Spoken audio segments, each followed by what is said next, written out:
How many news stories have we got to see every day across this nation of who's committing the crimes? Not so much who the crimes are being committed on, whether they're white, black, Asian, or what, but who are committing the crimes. And we all can see. I don't have to make it up. You can just see it yourself. Just turn on any local news station in the country, and you'll see that the perpetrators are always just about black.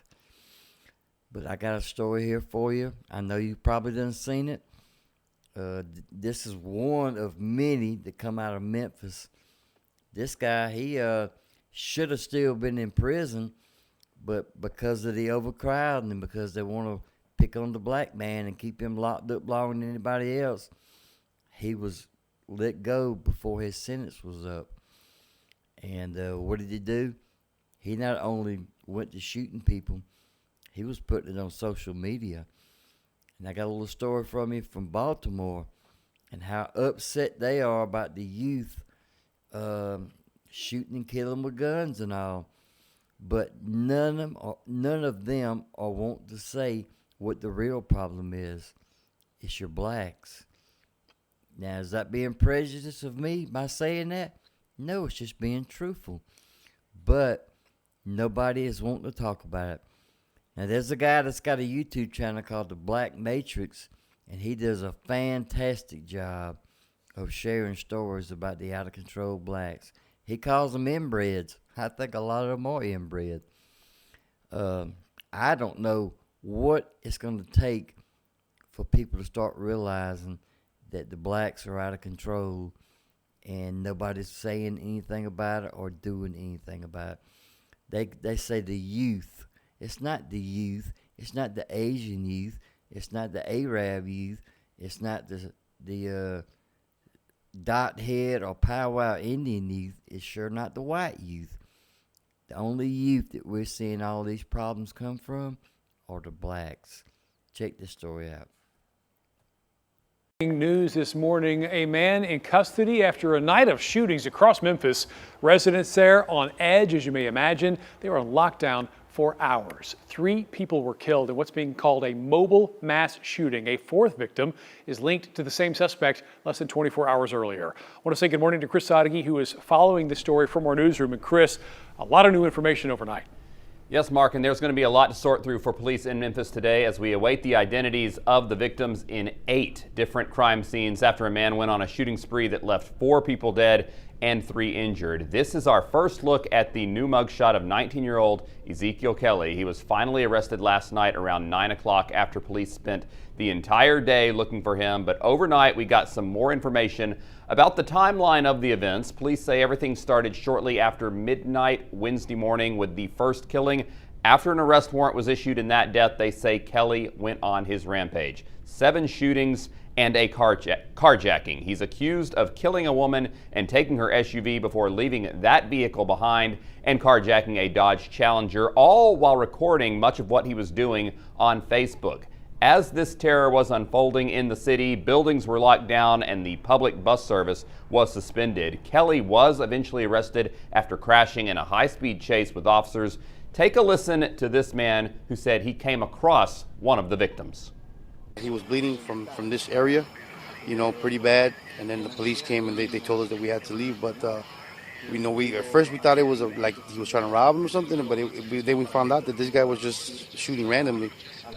And through the shock and the horror of it all, we learned Kelly was sentenced to 3 years in prison back in April of 2021 for an attempted murder that happened in February 2020 when he was just 17 years old. However, he was released from prison in March of this year, and that drew the ire of Memphis Mayor Jim Strickland, who defended police but pointed the finger at the judicial system.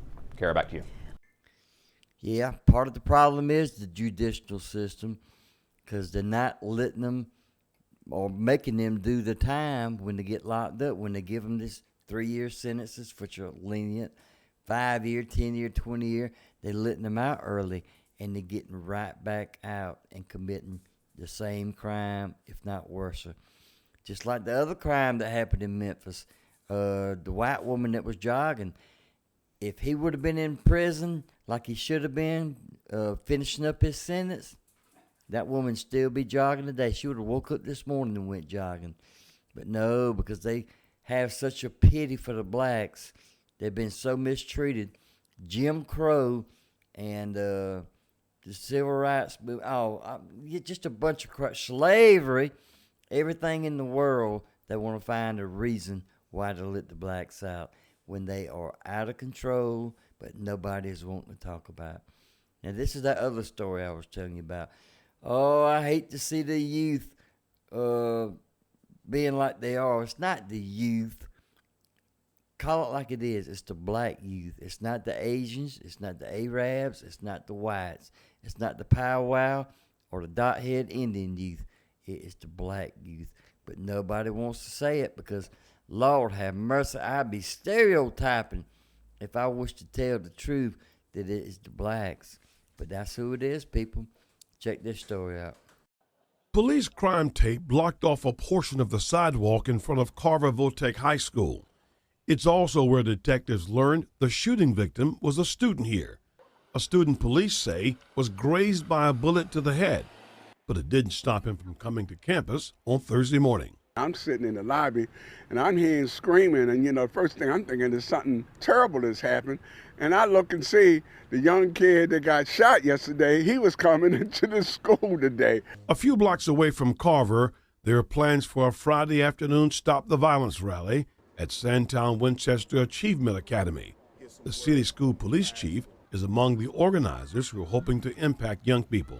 To be able to engage the young people and let them know that we need to talk this out and not fight this out. This is an effort tomorrow to bring everybody together on the same page to go in the same direction. The Sandtown principal welcomes the police and community presence on campus. I know that it will bring out the community, and as well as everyone that Chief Ham has asked to come here tomorrow. Meantime, community leader Doc Cheatham says he's still concerned about the number of teenagers turning up with guns. I'm asking the parents, if you got children, go in their rooms, clean out their drawers, everything that's in their house, because these guns are in our houses.